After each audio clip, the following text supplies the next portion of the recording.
We all feel like giving up sometimes. We all go through times where we feel like God is 1,000,000 miles away, but we don't have any idea what He's doing.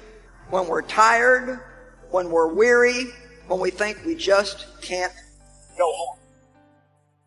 Most people are afraid to set great dreams and set big goals because of the fear of failure.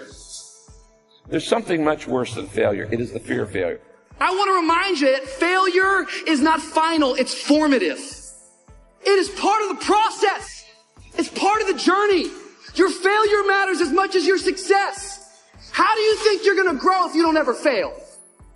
Yet some of you have failed and you have decided, well, guess what? I'm a failure. No, failure is an event. It is never a person. I need you to make up in your mind that the only way you can lose is if you quit. I just need you to keep going. First, you cannot give up.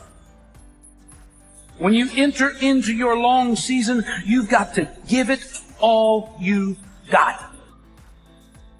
When people go into a season of struggle, the first thing that they want to do is take a sabbatical.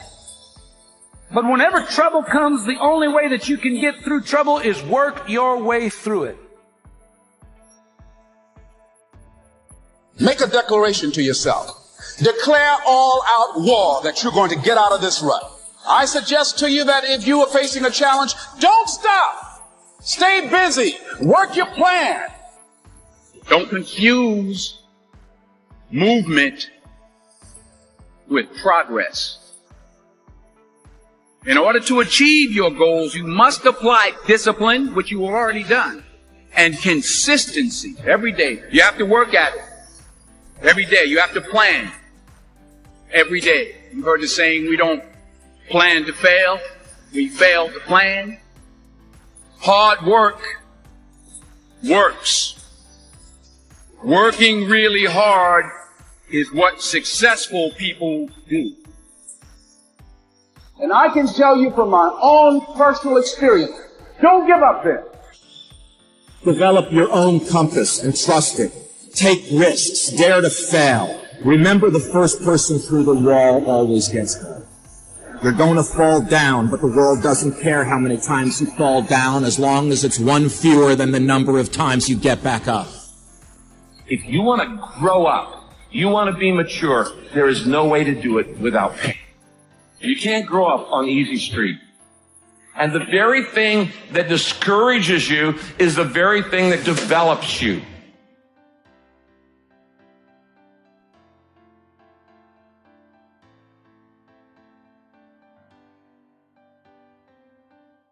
Make one room in your house as beautiful as possible. That's what I'm writing about now. I talked a lot already about the necessity of cleaning your room, which is, in some sense a foolish piece of advice because it seems so obvious, but it's not obvious at all. And you'll find if you try it, especially if you're in a household that's not very functional, that you'll encounter obstacles that you couldn't imagine existed while you're trying to put your life in order. And you can take your surroundings beyond order and move towards beauty, and that's unbelievably useful because, well, beauty calls people to their higher being, I would say, and to make friends with beauty is to introduce yourself very carefully to one of the mysteries of life that make it worth living. Now, we teach things that are generally not taught in school, as I already have said, but I want to talk about another little factor. 90% of the visits to medical doctors are directly or indirectly related to stress. 90%. My stress level, and I face as many deadlines as anybody you know. It's always a book production, a class I'm teaching, a seminar I'm presenting, and each one of them requires time and concentration. Example, how many of you feel like I've made this talk before? Can I see your hand, please? Several hundred times. I made it yesterday. You know what I did between yesterday and today? I spent over 6 hours getting ready for today. You see, I think it would be arrogant if I thought I could stand up and spit it out just because I did it yesterday or hundreds of times. That's arrogance. When you respond to life instead of react to it, react is negative. You get sick, go to the doctor, she gives you a prescription, says, see me tomorrow. You walk in the next day, she said, uh-oh, it's not working. We have to change their prescription. You get a little nervous. But if she smiled and said, hey, it's working. And so she's just responded, and you feel better because now you see some real hope in order to get ahead in life. Make friends with people who want the best for you. And that's a meditation on my own childhood and adolescence to some degree. I had friends who wanted the best for me and friends who didn't. And, they were friends who, some of them were aiming up and some of them were aiming down. And if you have a friend that's aiming down and you do something that's aiming up, then they're generally not that happy about it.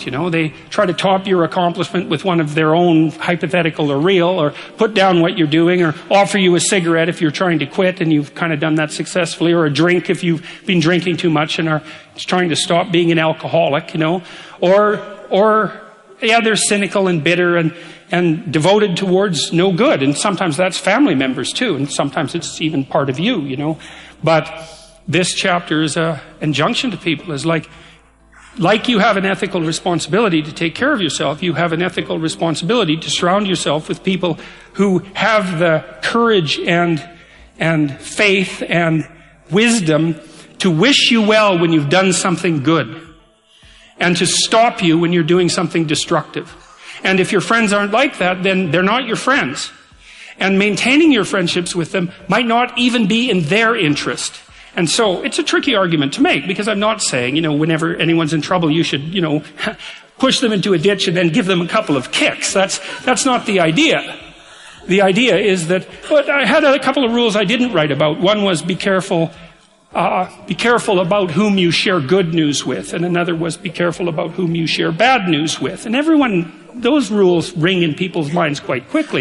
A friend is someone you can share good news with, You go to them and you say, hey, look, this good thing happened to me. And they say, look, I'm so happy that happened to you. Like, way to be. And they don't think, God damn it, why didn't that happen to me? And you didn't deserve it. Here's a bunch of reasons you're stupid and why it won't work. It's like, that's not helpful. And so I would say, if people are, the other thing people are doing, if they're trying to drag you down, let's say, is they're trying to see if you'll put up with it. Because they have this idea that maybe life isn't worth living and things aren't good, and that if they can besmirch, let's say, to use an archaic term, something that's pristine and good, then they demonstrate to themselves that there is no true ideal and that there's no necessary reason to be responsible and to strive forward. And so they use you as a test case. I'll just push you down into the low lobster bin and see how you respond. And if you put up with it, then my cynicism is fully justified. If you take people and you expose them voluntarily to things that they are avoiding and are afraid of, that they know they need to overcome in order to meet their goals, their self-defined goals.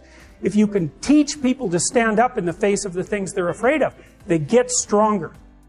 And you don't know what the upper limits to that are, because you might ask yourself, if for 10 years, if you didn't avoid doing what you knew you needed to do, by your own definitions, right, within the value structure that you've created to the degree that you've done that, what would you be like?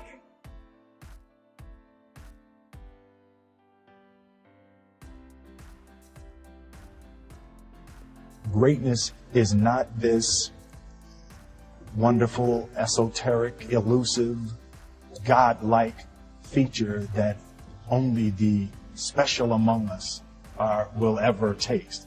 It's something that truly exists in all of us. It's very simple.